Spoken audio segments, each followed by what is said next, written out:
दारे दिलाती जवानी मन चम्माकने ती जवानी पमंदर मुल्की परेशानी मन दारे दिलाती जवानी मन चम्माकने ती जवानी तई मेरो मेहरबानी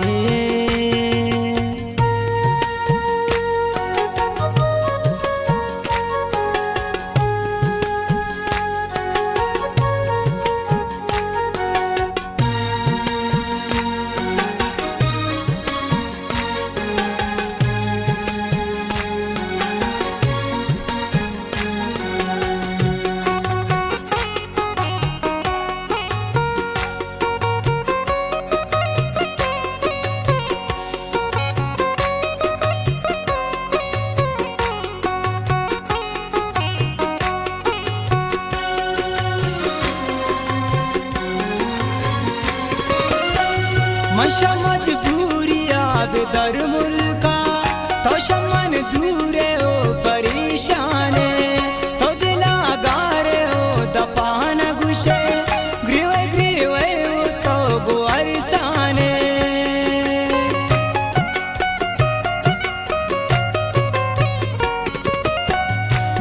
मजबूरी आब दर मुल्का तो शमन दूरे हो परेशाने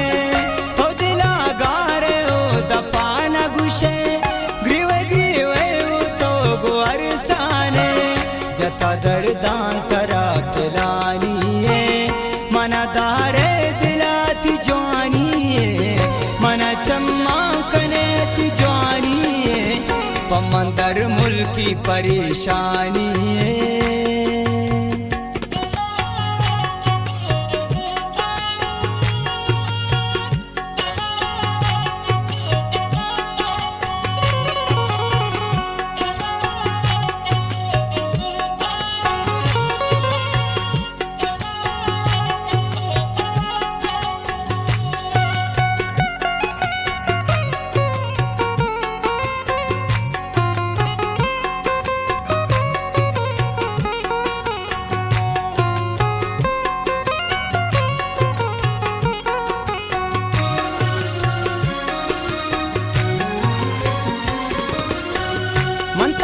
मेरे पुश्ता जहाना गुबा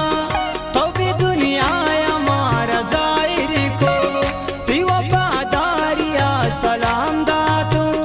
तईश का मनार शायर को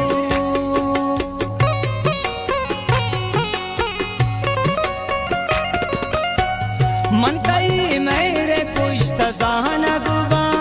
तो भी दुनिया हमारा जाहिर को सलाम दातुन तईश का मनार शायर को लिखी शायरी थी मेहरबानी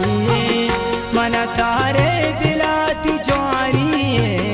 मन चम्माकने ती जवानी पमंदर मुल्की परेशानी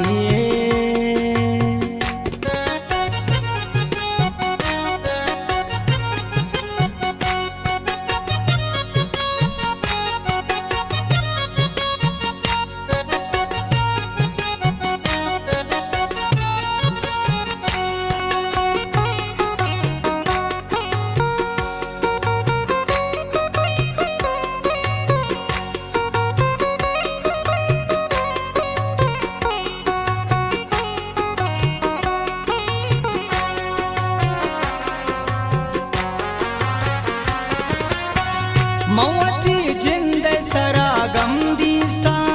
मनतई बेवसी सर पदवा अल्लाह मरगी नदाश वक्ता सर यासिन बजग मंचून तई बदवा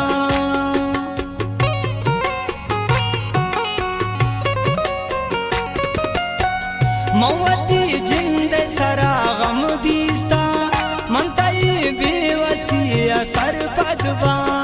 अल्लाह मरगी नदाश वक्ता सर यासिन जग मंचून तई बदवा तमी संगत यार कसानी मन दारे दिलाती जवानी मन चम्माकने थी जवानी पमंदर मुल्की परेशानी तई मेरू मेहरबानी मन दहरे दिलाती जवानी मन चम्माकने थी जवानी पमंदर मुल्की परेशानी पमंदर मुल्की परेशानी।